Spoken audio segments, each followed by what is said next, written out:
so much, especially now with AI and other things. It's just, it's evolving like quicker than we can keep up. Yeah, the person who made that account was 17. Like, I couldn't have done that at 17. I mean, that was really clever. Really bloody clever.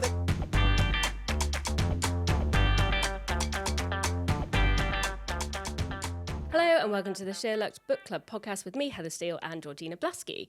Today we're joined by a very special guest, Yomi Adegoke, the multi-award winning journalist and author of this summer's publishing event, The List. Published in July, Yomi's debut novel is currently spending its 7th week in a row on the Sunday Times bestseller list and has been praised by everyone from Bernardine Evaristo to Paula Hawkins. In this podcast, the three of us will be diving deep into the list and we'll be exploring all the comments on the SheerLuxe community where you've all been speaking about the book and your thoughts and comments, and you've been asking questions for Yomi. So we'll be diving deep into that in just a second. But yeah, let's dive in and assume it goes without saying, spoilers alert. First of all, how have you felt about the reaction so far? Like, could you have ever predicted the success it's had? Definitely not. And I keep saying to people, I'm not a particularly like coy person. I'm not someone who'd like pretend or like do the faux humble thing of like acting like, oh my God, I can't believe it, and like having secretly thought it was going to do really well. Yeah. I definitely expected a level of commercial success simply because it was a super lead title for Fourth Estate this summer, and they did like put a lot into it. They like, I know they were really pushed it to the limit in terms of marketing and publicity. So I was expecting it to like at least sell some copies. I was like hopeful, and I thought actually it would be really embarrassing if it doesn't, because there was a lot of hype around it, and there was a lot of support behind it, and obviously the TV rights were sold early, so I was like, oh my God, it's actually gonna be so embarrassing if I don't make Sunday Times. So I was gonna be completely content with 1 week. I was just like, if I can just get number 10 for 1 week, I'm absolutely fine. And you can like say that that's what it was. Yeah. Fourth Estate can leave me alone. Everyone's going to come back. I'm commercially viable. So then when it got to like the second week, I was like, hang on, like still there. And then by the time it got to like the fourth, I was like, okay, this is ridiculous. So yeah, I was expecting something, but definitely nothing like what's happened. It's just been absolutely cartoonish. That's amazing. And like every week, is it just like you're waiting for Wednesday? Like, yeah, I mean, it's like we got the email last night. Normally I get it quite early on a Tuesday. But last night, it came through quite late, and my editor, Kish, was like, okay, I'm sure you're wondering, like, you know, where's the email? You're probably assuming that you've dropped out, which I absolutely had. I was like, okay, 6 weeks, fantastic innings. And she was like, oh, like, I just hadn't got around to sending it. But here you are, you're number 7, lucky number 7 for week 7. I was like, this is ridiculous, but thank you. I'm like, I don't even know how to, like, respond to the emails anymore, because I'm just like emojis, like, oh my God, like, I don't even know what to say at this point. So, that's amazing.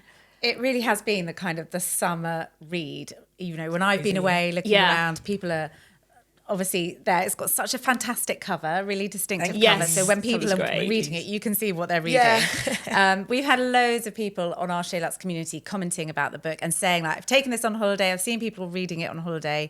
We're actually recording this, I think, on what feels like the hottest day of the year so far in September. It's 31 degrees Talking today. about the hottest book of the summer, so all feels right. We've got one of our community members who has said, I'm halfway through and hooked. I would be interested to know how much of it Yomi drew from her own life experiences. I find it fascinating how many parallels and I'm sure many women can draw from theirs. So I think the question everyone wants answered is how much of it was autobiographical? So when it came to Ola, I'd say actually a lot less than people think. So I'd say, obviously she's a journalist and she works at like a women's publication, as I have done. She's a feminist, she's Nigerian, she's British Nigerian. And I think there are quite a lot of similarities in terms of like how we navigate like our industries and our like personal lives. But I think I actually had to have quite a lot of distance in terms of Ola as a person, primarily because I felt like a lot of her decisions, basically I'm slightly too much of a critical thinker, I think, to have written Ola similarly to myself. Otherwise it'd be like the most boring book in the world, because it really would have been a lot slower and a lot kind of more, I don't know, a lot of the decisions that Ola makes are quite rash. Like hiring a private investigator and things like that. That I probably wouldn't actually do myself. But I feel like there are definitely parallels there. But I felt like actually one of the more apparent parallels for myself was actually probably with Michael.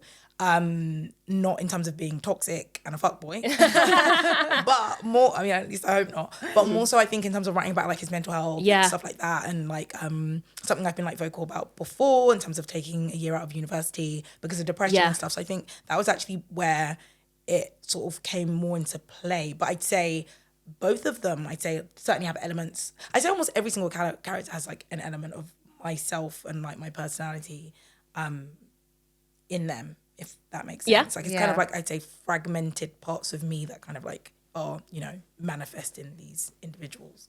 I suppose also to make a character come alive on the page, you've got to write it truthfully. And Absolutely. Maybe, do you think a lot of writers have characters that perhaps fulfill an essence of who they are in some way? Almost everywhere. I mean, obviously I can only speak for myself, but I do think, I assume like most do.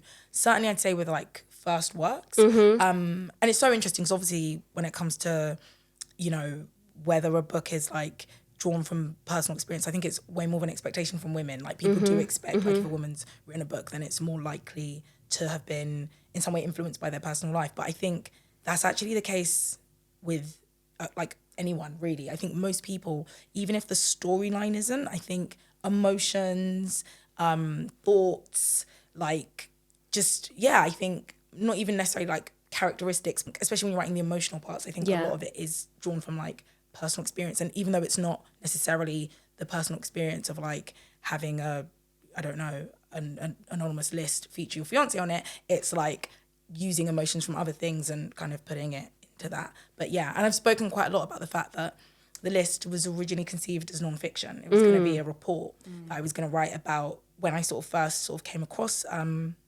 number of different lists in, you know, various different industries that were kind of speaking about men, largely men who had been like abusive and were, you know, anonymously being accused of different things. I remember sort of wanting to write a journalistic piece that kind of interrogated the ethics of that. And so I guess, my interest very much had like a non-fiction start, and then it turned into something that, obviously became a novel. So I think that's kind of the genesis of it.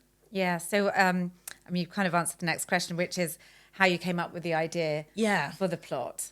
Was there a particular list? I mean, you've mentioned a few. Obviously, we're all aware of Me Too. Of course. There are others around that. There are people who are being outed constantly in the public eye.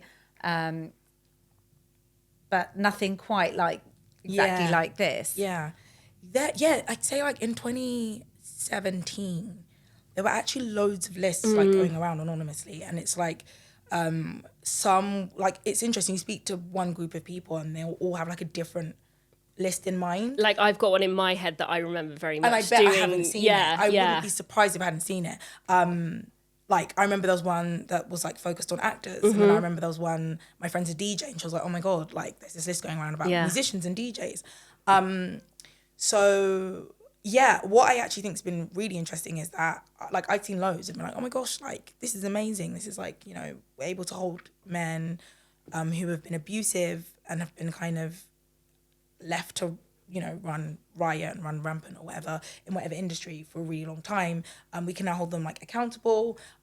We can now have like conversations about this. But then I think just in terms of having a journalistic background, having studied law, there was just that question, I think, ethically of just whether it was the right approach, just because of how unregulated the internet is and how much of a Wild West it is. So was there one thing that made you turn it into a novel then instead of non-fiction? Yes, lockdown. There we go. It was lockdown, literally, that was it. Like if lockdown hadn't happened, the book wouldn't exist because I really, really wanted to do something on it.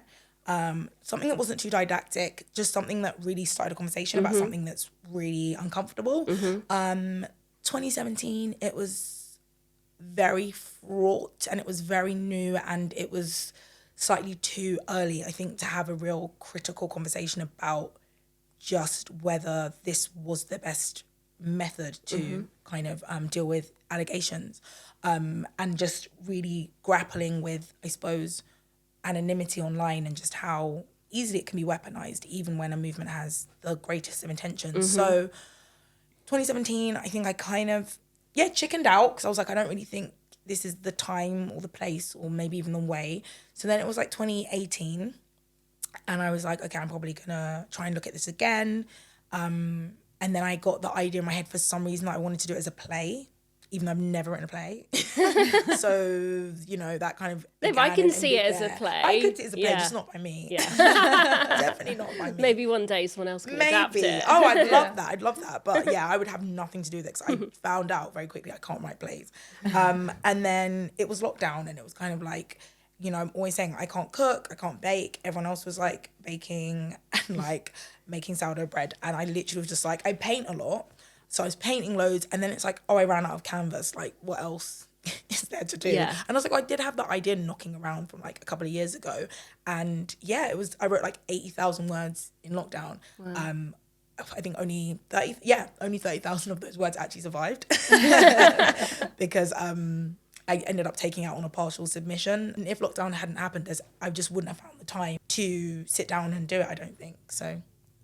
I mean, obviously, I don't want to be with people like lockdown silver linings because there really weren't. No, but you had some space to be. Yeah, I have to be honest. Exactly, that it did give me space to do lots of things I hadn't done or had wanted to do. Yeah, amazing. So another reader on the community has said, it's a really enjoyable read, very thought-provoking with lots of topical issues that are tackled.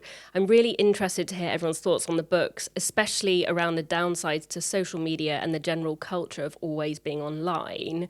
So I guess, yeah, how much do you see the book as a sort of commentary on how we all use social media right now? It's 100% that is what the book's about. I'm always saying that, like, I think it's maybe easier for some people to, you know, see it as a book about like cancel culture or like Me Too. But I'm always saying like this is first and foremost a book about the internet because I could have written this about an anonymous Amazon review or an anonymous review on Goodreads, just anything. It could just be about someone who's being trolled on like a burner account, which actually kind of is, you know, there is that kind of plot line in terms of the anonymous account that's like engaging with Michael. But I think at its core, it's really, you know, about questioning just how we operate online and what we engage with and how and why. Because I think the reality is that, I don't know, I see it as like in day-to-day life, even if you live on like a safe street, you lock your doors. And that's just because you know that you're kind of, it's you versus whoever might be out there. And I think we have that approach in life, but online we have this, you know, it's a complete free-for-all. It's just like anyone has access to anybody. I always use the example of saying like any one of us right now in this room could leave this conversation and get on Twitter right now and make an account and start making up things about anyone in this room. Right now. And the only thing that stops us from doing so is sanity. And that's a really low barrier. Like it's a really low threshold and a really low entry point. And I think, it's frustrating because I think it's a conversation that should be taking place in a meaningful way. But I think because it's a difficult one and it's thorny, especially when you look at it through the lens of like, anonymous allegations, especially because anonymity in allegations is really, really important, generally speaking. But that's offline. When we're talking about online, it's not like the same as, you know, the police or the legal system engaging with someone and then their identity being protected from the public. This is, nobody knows who's saying this at all. And I think I grew up watching Catfish. So I'm very, very aware of just how easy it is for a start, how prevalent it is, and also just how, you know, difficult, I suppose, the conversation around it is when it's attached to more, I think thorny themes, sort of as an anonymous list. Like you say, I know lots of authors who are saying like, we don't know who's reviewing the books on Amazon. You have no idea who it is, and 100%. But so many people put so much faith in that as a way of choosing what they're going to read or whether someone's, you know, a worthy author or not. And it could be anyone. It could be anyone, and I'm like, I just remember when I found out that the really prominent accounts on Black Twitter that had gone, like, you know, had gained thousands of followers. And then I just remember like one day reading this BuzzFeed expose that like loads of them were Russian bot accounts. Yeah.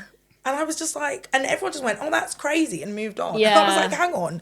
People have like entrusted faith, and these people are like now tastemakers. And then it's like Scooby-Doo mask moment. Actually, this isn't a person, and this was a bot account. And it's like, things like that happen all the time. Yeah. And I think, I don't think we take it very seriously, and especially with AI and like deepfakes, which is making things even worse. I was going to say, that wasn't so much a thing, I imagine, when you were writing the book, but I imagine that would add a whole other sort of dimension. And it's happening so quickly, because Yeah. I think I had the idea in 2017. That's years ago. Yeah. And then I started writing it properly in 2020. That's still years ago. And it's like all the developments and how much easier it's getting to like, and then like blue ticks not meaning what they used to, of course. and being verified sources.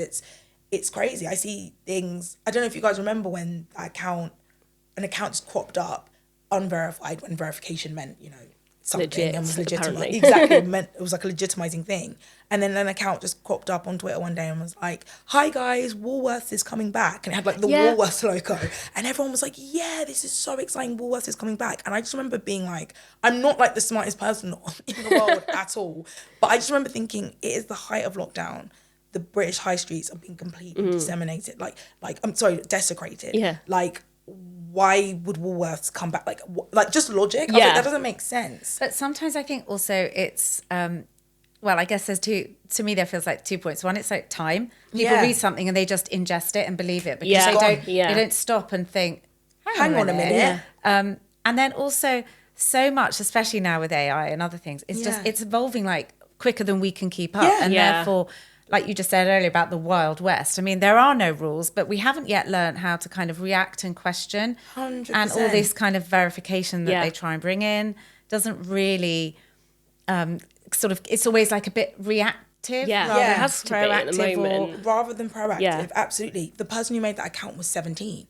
Like, I couldn't have done that at 17. How did they know what Woolworths was? How did they know what was? Great Were they jokes, even but- alive? But they just used Photoshop to create a new logo. And they're like, oh, I was bored or something. Yeah. And it's literally Bored like... in lockdown. Well, At least they had had, I mean, that was really clever of them. Really Yeah. bloody clever. They gained like thousands of followers. And it was an innocent reported. thing. It was see, that's like a really fun one where it's like completely different. Where it's like, Exactly. do you know what I mean? Yeah. And the fact that papers of record ran with that story. And that's when like we need to be careful, because if actual publications are then repeating and reporting that, what can you trust? So that example just makes me think like, God, how are we going to get out of this? Why did so many people report on that? So one of the things I really enjoyed about the book was that getting the viewpoint of Ola, who has represented all these things that you mentioned at the beginning, and how often the women associated with accused men don't really have any voice in the story that's being told in the tabloids and online. And I think the way you wrote it, I really felt I was on the journey with her. Obviously, things are revealed later about their past in their relationship, things that had happened in the past. Yeah. But I just thought it was interesting how she reacted. Yeah. Because obviously it wasn't perhaps in the black and white way that she thought she would. Yeah. Why did you choose to write from her point of view? Originally it was just from her point of view, actually. I was so fascinated with what you just said, like the way women who are connected to men who have been accused of abuse are treated. I think there's always an assumption of complicity and they must have known. They must have known. Exactly, always that. And I just remember being really struck by an incident that happened, again, I think during lockdown, where Scarlett Johansson had worn a Marquesa dress to an award ceremony, and that brand is by Harvey Weinstein's wife, and she was wearing it, and I'll never forget the response on Twitter was really like, oh my God, Scarlett Johansson is like showing solidarity with Harvey Weinstein. And I was so like confused, because I just thought, my reading of this situation is a woman has just found out that her partner is like, a rapist, has like been consistently abusive, he's been unfaithful to her, and God knows whether she's been a victim of him herself, and this woman is showing solidarity with her. But people read it as she's showing solidarity with Harvey Weinstein. And I remember thinking, this is such a biblical way, like interpretation of the situation. It's like, because she's married to him, they are literally one flesh, and like his crimes are hers. And it just felt really bad faith to me. So I was like, wow, you don't really hear from like the mother of someone who's accused or something, or the sister or the friend, the female friend, the girlfriend. So I just wanted to write from that perspective because I think there's just a lot of projection when it comes to women who are attached to those people. And then writing from Ola's perspective, it just, I don't know, I was really enjoying it because I felt like it was such an unheard voice, but then something just felt like it was missing, and that's how Michael's perspective sort of entered the equation. But I just thought it was important because I felt like, and I knew, to be honest, that adding in Michael's perspective would make the story feel more roller coastery.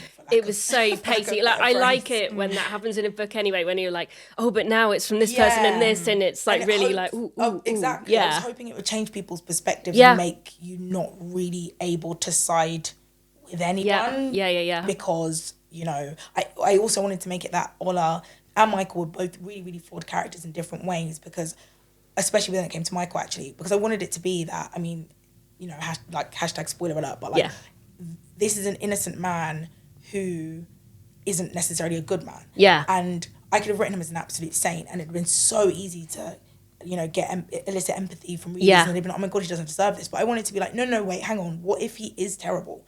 Does he now deserve it? Even if he isn't guilty of what he's been accused of, does he deserve what's happening to him just because he's not a nice person necessarily? Which is why I included things that made him like terrible in this grey, weird, murky way, as opposed to him being outright terrible. But I also try to do the same with Ola, which is that, yeah, she has all these beliefs almost theoretically, and like she believes in things in principle, but when it's actually time to practice it, she, you know, isn't necessarily who she purports to be and who she thinks she is. So yeah, I know they're really frustrating characters, but they needed to be, I think. No one wants to read a book either when there's like two like perfect people who are just like going around and something bad happens. Yeah, so then you need the complexity. I think so, I loved, again, obviously I didn't know how it was going to end at all, but I really liked Michael as a character. Can you? Fascinating. I really find that so fascinating. Yeah, like I knew he'd done some bad things. He hadn't treated women well. Like him and his friends were obviously, you know, said some questionable things. Yeah, to put it mildly. But there was still, I didn't know how it was going to end at all. I thought he probably. I don't know. That's the thing. I don't know. I didn't know. Yeah. But I still, like, I wanted him to be innocent. And not just because I wanted the two of them to get back together at the end and it was all fine. It's just because, there was something in him. He was still a good person to me. Oh, good. From a Great. Along those lines, do you think you could have written from his perspective if he was going to be guilty at the end? Oh, that's such a good question. Yes. I think I could have. Because I think there were times where I wasn't sure how I was going to end it. Oh, so interesting. Yeah, I honestly think I could have.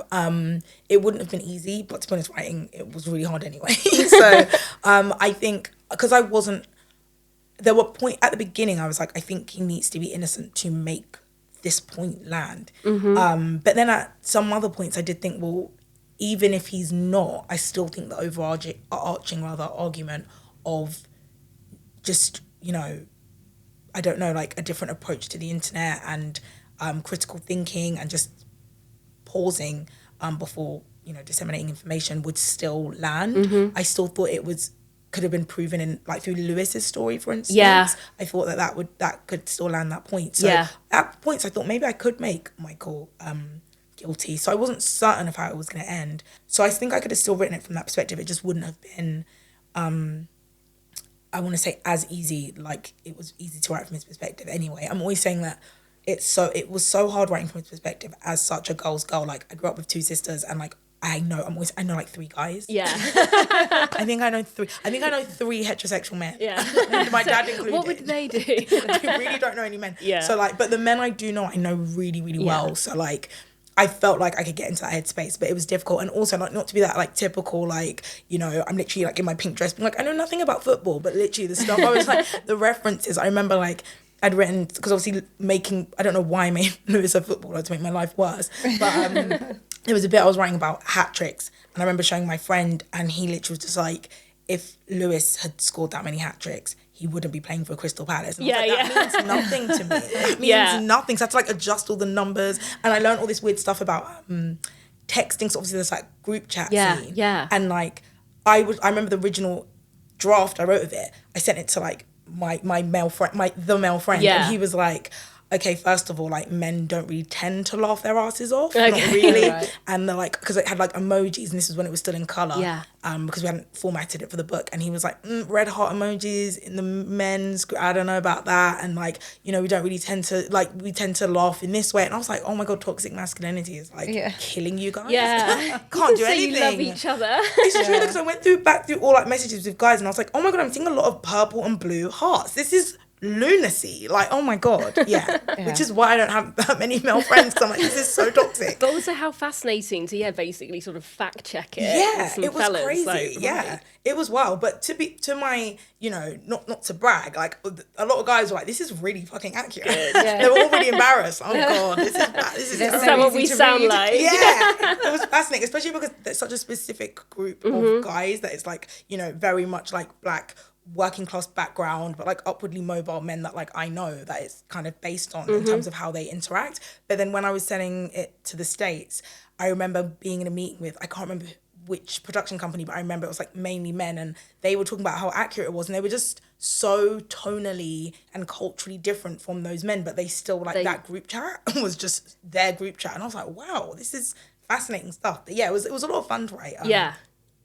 I would say fun to write Michael's scenes with his friends, because they were all quite light. But yeah, even just getting into Michael's head, not always fun because it was quite dark in places, but it was very interesting, because writing Ola was more like, if not like thinking about things that like a world I know, like a world that my friends know, and or felt a bit more instinctive. Yeah, perhaps. exactly. That's the exact word. Yeah.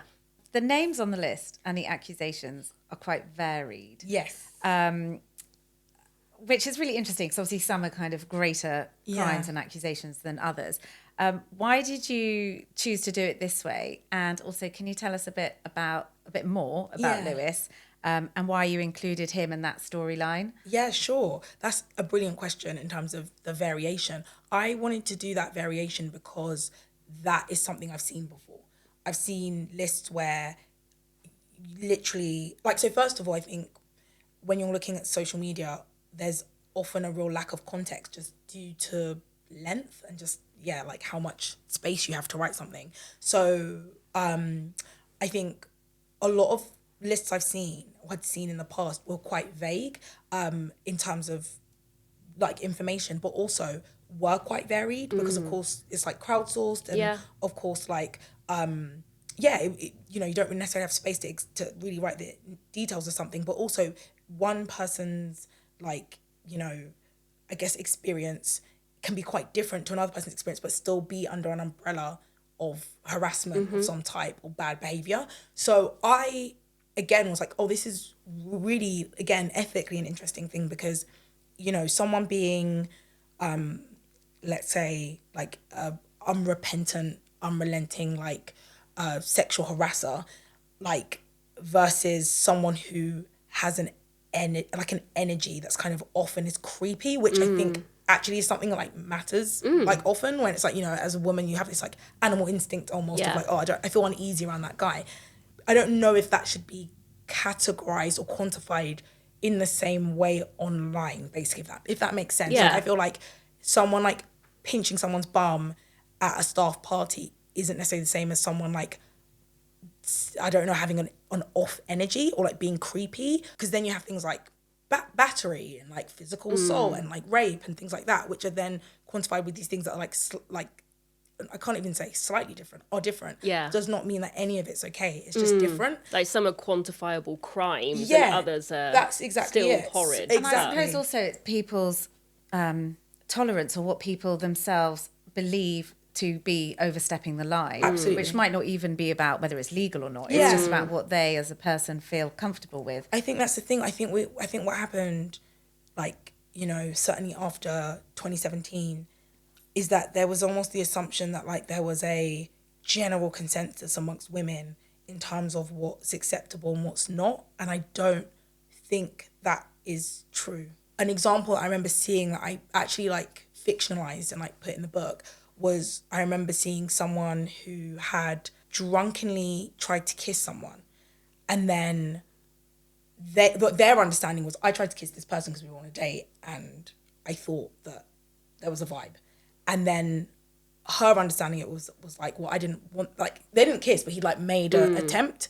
And I remember that like kind of dividing people, because some people felt like, oh, wait a minute, like he'd made a move, misread it, yeah, and but was a then bit drunk, I understand how she someone felt else could feel, violated yeah, and somehow. it's just I just think that it's just trickier than some things aren't, but I think what we've posited it as is that like men and women aren't on the same page, whereas in reality I think generally people aren't necessarily on the same page. It's not just that like, no, men don't know what harassment is but women do. I think generally speaking there are some women, sometimes it's culturally, sometimes it's an age thing, that will see things generational, and that's not to say it's okay, it's just to say that like being like, actually this is really, really clear, doesn't mean it is, which is why it's worth speaking about, as opposed to putting your head in the sand and just acting like it's all fine.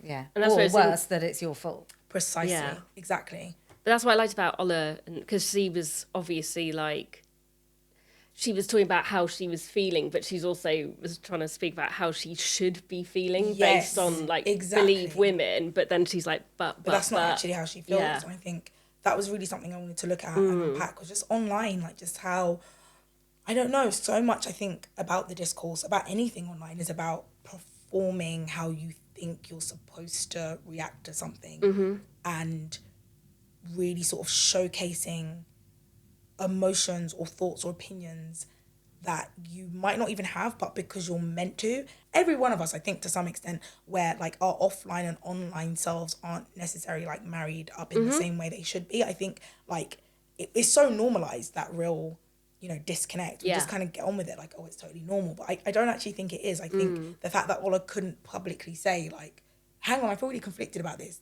I have been with this man for 3 years and I do love him, and I don't know if I think this is true. I think it says something that she couldn't do that. But it's also interesting because when I've listened to like responses to the book, loads of people were really frustrated with Ola, like, God, why doesn't she just stand by her man? Like, why doesn't she support him? And I'm like, because if I'd have written the world where she just did that and like hadn't questioned him at all, it would, like, in real life she'd have been absolutely like, well, and you reference that in the book, how she is getting messages from people that are like, why are you still with him? I can't believe you're still there. Exactly. That she hasn't publicly left, but she also hasn't made a declaration to stay either. She's in that kind of grey area, trying to work it out. Which I think is realistic, but I think that's the thing. I don't think that, to be honest, she should have just stayed. I mean, a really serious allegation has been made about her fiance. People wanted her to leave him because he's an asshole, not because of the allegation. Oh, interesting. Loads of people are like, oh God, like she can do so much better than him.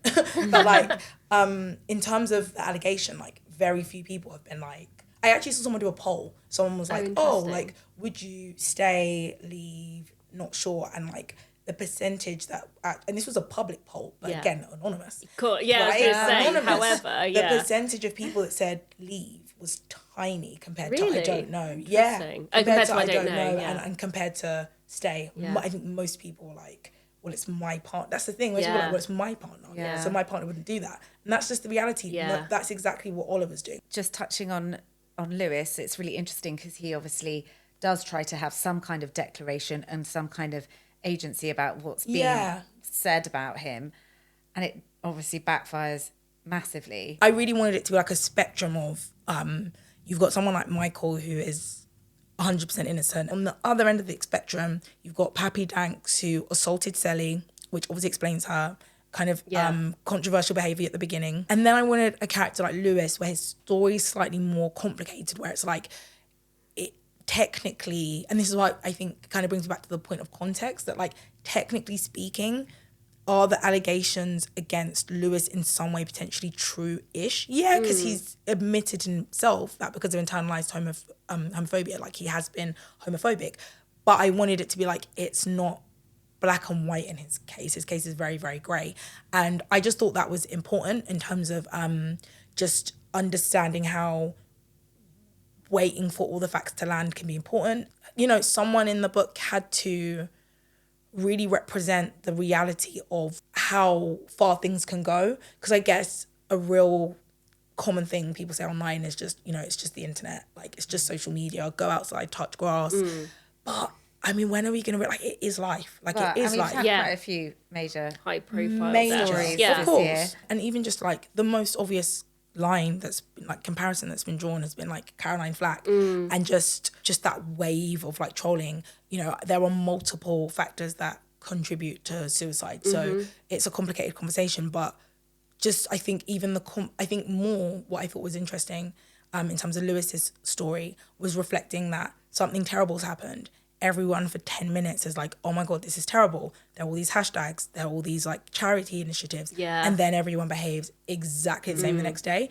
And that's what I really wanted to be apparent. I thought that was really realistic, like the sort of be kind hashtags and everything. Like that was like exactly what happens and continues. Their relationship at the beginning seems great, like super fun. Like I love that they went out on a Sunday night and just went to all these I do that opening chapter that describes their night out is brilliant. Excellent. Oh, thank you. But the cracks obviously develop quite quickly and we don't know as readers. Like, what do you think was missing for them in their relationship at the beginning? Gosh, I think it's something that like a lot of my friends can actually relate to, which is just like being a particular kind of woman with a particular kind of man, in terms of like, she's very much like a girl boss adjacent. Like she's like very much successful. She's like doing her own thing.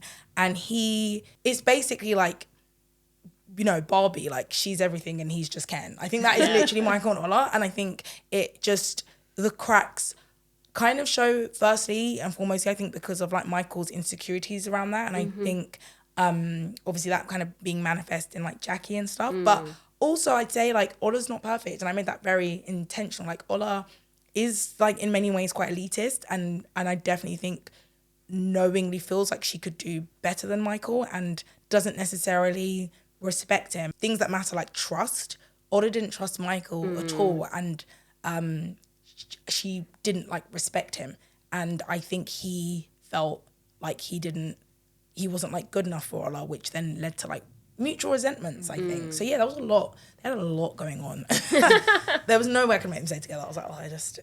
Again, from the off, was that like a choice? Like you were like, regardless of where it goes, they're probably going to walk away from each other. Or not from each other. But... You know, I was really playing with that. I was like, I don't know, because I'm a romantic. I think my main thing with this whole book is that I felt like with the characters, with certain things that happened, it wasn't about it being satisfying, really. I think I kept saying I just wanted to show life and be like, these are two people and they're gonna really frustrate you because that's life and you can't really be likeable in a situation like this. Yeah. Realistic though. Another reader said, I thought it was such an enjoyable read. I loved all the references to living in London and the nuances of being a black woman in 2023. I also found the friendships very believable and relatable. My question to Yomi would be, were they inspired by people in her own life? Oh my God, my friends are so pissed off because they're not. Like, I remember my friend like got to like the like, I think like maybe chapter 10 or something, and it really started because of Sally, and she was like reading it and she like believes in God. So she was like, oh, it's me. And I was like, okay. And then she read it, and then the further she got into, she was like, this has got nothing to do with me. They were based on people that I know from my area that like I'm not friends with, but they're just certain archetypes that just people that I know.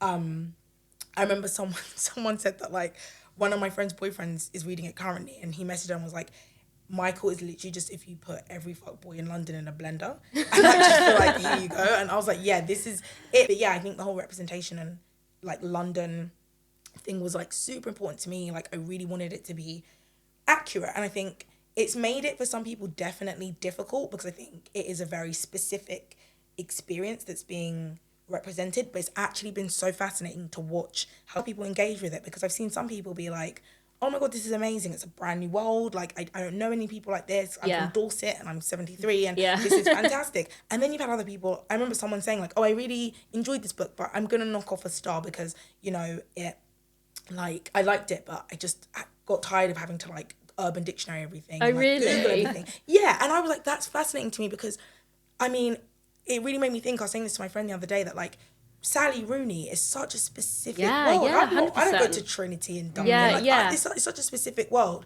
Most books are, but I mean, unless they're really generic and like, you know, non-specific. But most books are. But I do think because it's like very, very Black British, so it's not like a blackness that's very like it's not blackness like America, which most people like have come across before. Yeah.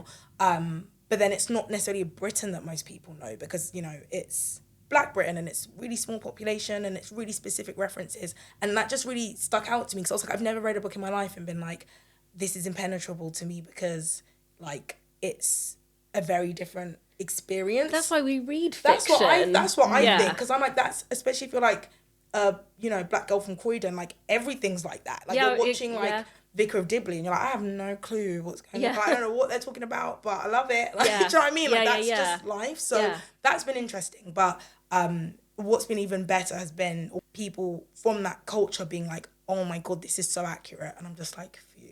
Because I was going to say, going back to the reader comment, the characters are sort of brought alive by that authentic dialogue. So that was clearly important. Yes, very important to me, It's made me realise there are probably a lot of black authors that do want to write things that are slightly more specific, but probably aren't given that space to. But I think I got very lucky with a publisher that have just been like, do you? Because I would have been so irritated if I had to put in like brackets, like, oh, he put on his do-rag, which is a cloth. I just would have been like, oh my God, like, you trust your reader. Exactly. I was going to say, I loved the wedding. Obviously, it all went tits up, but like just hearing about... Yeah, but I loved how it went tits up. I think that was great Oh my God, the inclusion of the like projector was my friend. I'm actually about to see they do, They were like, you should have it blown up on a projector. And I was like, that is lunacy, but so genius. But like, people have that. I've seen them like, right, really upload your drunken snaps. Exactly. So I was like, that is so clever. So, and actually, when it is adapted for the screen, like that is going to be really powerful. That's all I care about. That wedding. That wedding scene has got to be amazing. Oh my God. Yes, you need to be like. Actually, I have creative direction over the playlist. So one of our SheerLuxe community members has said, also, did anyone find her boss at the magazine insufferable? I guess that was the point, but OMG. So obviously, we know you have a background working in journalism. Have you ever worked for a boss like that? Question number one. And on a more serious note, we'd love to know what your route into journalism was. Sure. I love Frankie. I actually love her as a character. I think she's my favourite character to write because I think she is just so what you see is what you get. I thought she was... I had a lot of fun writing her. And I know a lot of people cannot stand her. But I couldn't possibly say that I had a boss like that. But I will say I've certainly encountered a lot of... bosses of friends, types. Perhaps. Like, exactly. She was just so fun to write because I think she served very much as like comedic like relief, I think, which is interesting because I think like when we're writing about like things like microaggressions and like racism in the workplace and stuff, it can be like quite harrowing and serious, as we wrote in Slane Your Lane. But I think because Frankie is such a ludicrous caricature of a character, like she's so silly that like it kind of like brought surprising. I didn't think that the levity would come from like her racist boss. I really didn't. And I think in terms of like my roots of journalism, oh my gosh, I was a blogger again, like, so this is what I'm saying, like in terms of the parallels between me and Ola. She started out as a blogger and so did I literally had a blog. I studied law at uni and I was really bad at it and hated it, and then I started like blogging on the side for just fun about pop culture. And I'll never forget this guy who... It's in my acknowledgements. I don't even know if he knows. He's like the last acknowledgement. This guy called Tom Northover, who I would honestly say was like an acquaintance at my uni. But we just used to have like really interesting chats randomly, like every few months on Facebook. And he used to read my blog, and he was like, oh my God, like you're really good at writing. You do know you could do this as a job. And I don't think it ever crossed my mind before that, literally.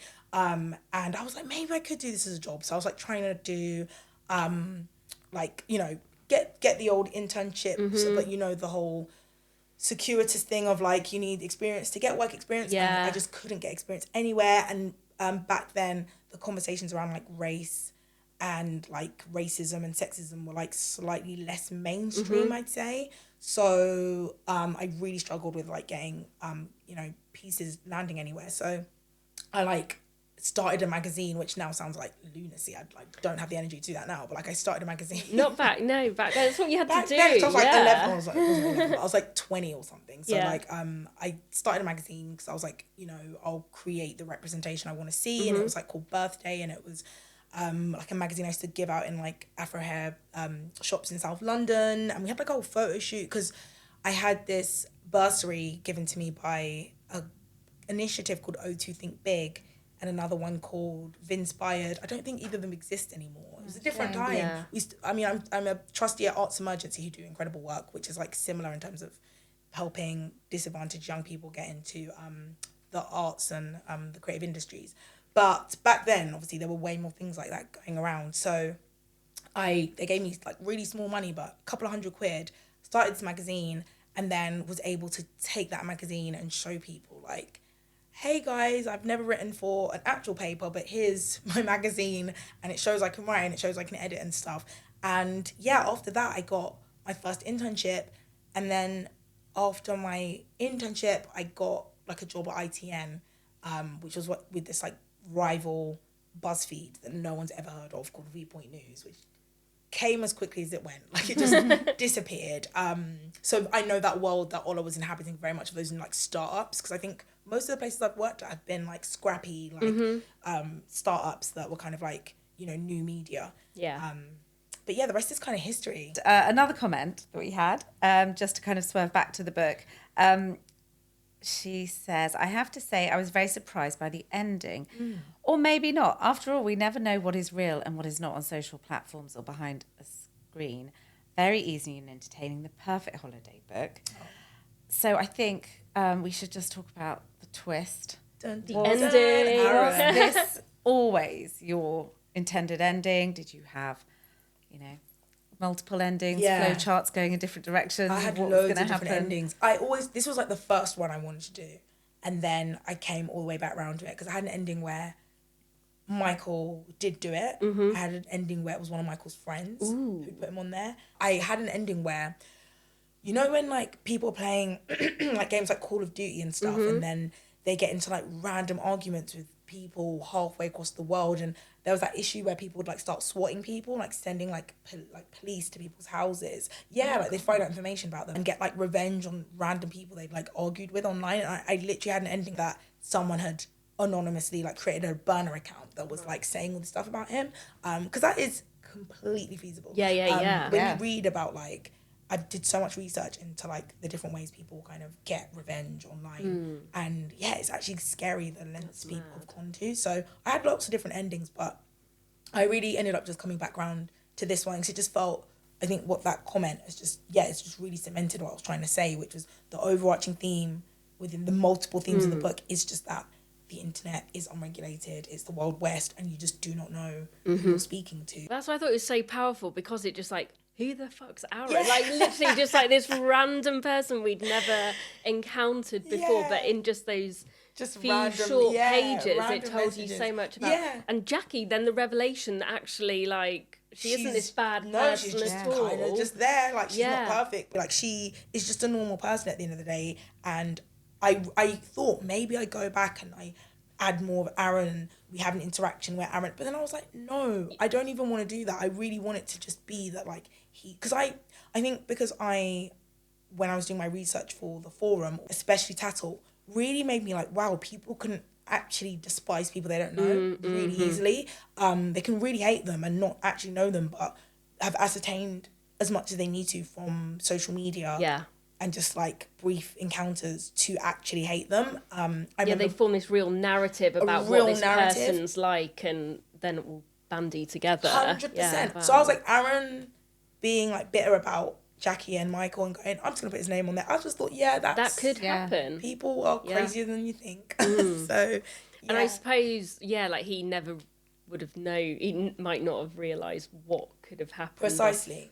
I think that's the thing. The assumption is just that like people are insane and just like you have to be really, really evil to like do something like that. But the reality is like most people, I think most people when, you know, they send a mean comment online aren't really thinking about it in the context of this person's receiving 100 horrible comments per hour. So they're not really thinking about the contribution. It's like everything's very Salem witch trials right now. Like everyone's projecting, pushing onto others because we're all, I think, deathly afraid of being cancelled ourselves, and we're all worried about like, so we feel like if we just push the focus on someone else, like hopefully our time won't come, or we're staving off for a little bit. It's like they just think it's a game, and it's not actually going to happen in the way, as in with such a severe ending. 100%. I don't think people think it will conclude in something serious. I think that people think maybe at worst it will like dent someone's confidence. But even then, I think most people, if you spoke to them, wouldn't, like if you had a real in-depth conversation with them, I don't think they'd really be like, I wanted to ruin that No. person's day. I just don't think people think as well. Just that online being anonymous thing again, just gives Exactly. people this permission. Exactly. To do all No sorts. one, it's just so emboldening. It's like an invisibility cloak, isn't it? Like, Yeah. what would you do if you couldn't be seen? No one's going to be how they would be if they could be. Yeah. 100%. So just quickly then, let's chat about the TV adaptation. Like, what can you tell us at this stage? Goodness me. I can't tell you anything, and that's not because I don't want to, but because there's a strike on. Oh, of course. Which is affecting the writing. So I'm really excited about it, and I think it will be, hopefully, I think it could be really, really great. I think it could be really fun. Yeah, I just think there's so many things that I couldn't do with the book because there's a word count. But one of the writers that we really want to work with is like affected by the strike, so we're kind of on pause at the moment, which I'm not gonna lie, like all solidarity with the of course strikers. But yeah, like it's actually been like, oh, okay, this means I can rest. Because obviously I'd be writing and doing press at the same time. So I'm like, okay, I can actually breathe. But I've said repeatedly that I really want to do normal people where Daisy Edgar Jones and like Paul Mescal like were just created by that show. And I really do want it to be that like someone who, you know, Ola and Michael, I would prefer for them not to be like massive Hollywood stars. I do actually want them to just be like normal people and then have like Keeley Halls or something. There's like yeah. Just get that like one like really famous person. Exactly. Did it feel like pressure finishing the book when you knew you had this sort of oh my God, in the bag? It was like the most double-edged sword ever. It was like, first of all, I couldn't complain about it because it was like HBO Max, A24 and fucking BBC are like making my show. I was like, how can I possibly articulate how this is a problem when it's not? So I was like, this is incredible. But like, yeah, there was definitely pressure because it felt like there was a really big auction for it and the TV rights were sold and I hadn't finished it. So I kept like being like, oh my God, like what if I can't physically finish this? And B, what if like the first 9 chapters were a fluke? I was convinced. I kept saying to my agent, like, what if the first 9 chapters were a fluke and I can't actually write the rest and like the rest isn't as good? I was just so conscious of it. But it was good because I'm really lazy and it kind of was like a constant like stopwatch. Like, you know, when it's like they're counting down to the wedding, it felt like, you know, 6 days to deadline. Like I was like constantly counting down in my head. Probably like you doing it as well. Like, right, come on then. It was so that it was intense. I feel tense just hearing you talk about it. So hard.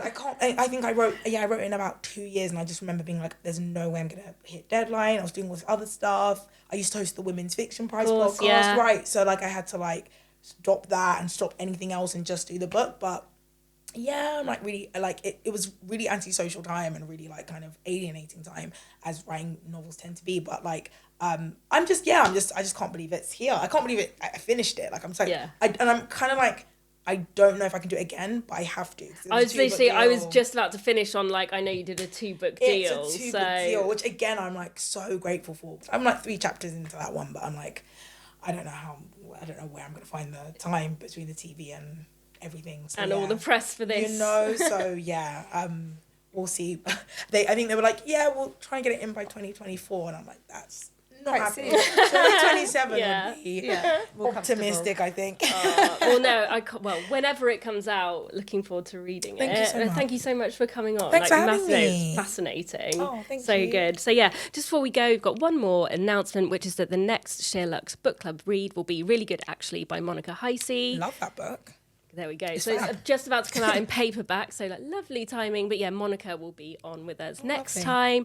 So again, as with Yomi, if you've got any questions for her, please do look at the SheerLuxe Community and read the book if you haven't already. Ask away, and yeah, we'll be chatting about the novel in late September, October time, I believe. So yeah, keep your eyes out for that.